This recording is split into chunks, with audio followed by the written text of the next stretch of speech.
అయ్యో పాపం! నిజంగా పక్షులకు చాలా కష్టం వచ్చినట్టే ఇక.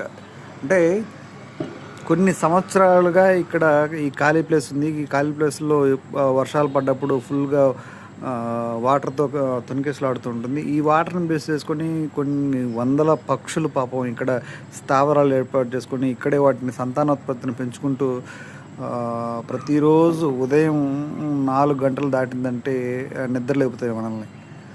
హ్మ్. రకరకాల సౌండ్స్ పక్షులు ఎంత ఆహ్లాదకరమైన వాతావరణం ఉంటుందంటే మాటల్లో వర్ణించలేనంత. దీనికి సంబంధించి ఇక్కడ కొన్ని వందల వీడియోలు చేసాం మనం. కొన్ని వందల వీడియోలు చేసాం. ఆ! అలాంటి సిచ్యువేషన్ నుంచి ఇప్పుడు ఇక్కడ ఆ స్థలం యజమానులు ఇక మట్టితో నింపేస్తున్నారు చూడండి.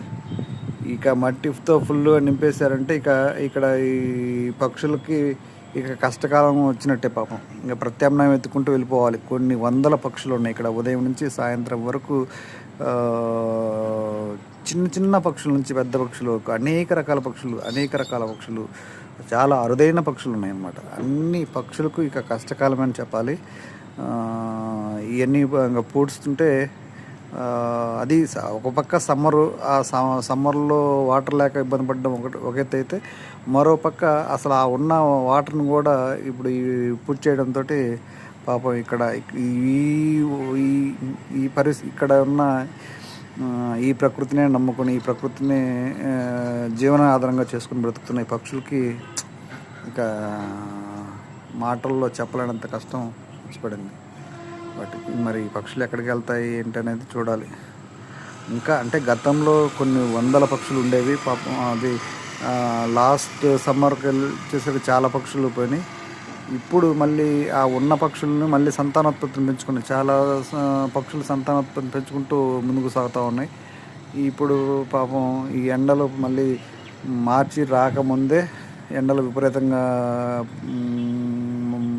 మండిపోతూ ఉన్నాయి. ఈ మండిపోవడంతో పాటు ఆ ఉన్న కాస్త నీరుని కూడా ఇక ఆ స్థలాల యజమానులు పూర్తి చేస్తుండడంతో పాపం ఇక కష్టకాలం వచ్చినట్టే చెప్పాలి. నిజంగా ఇక్కడ వాటితో ఆ పక్షులతో బంధం 3 ఏళ్ళుగా నాకు.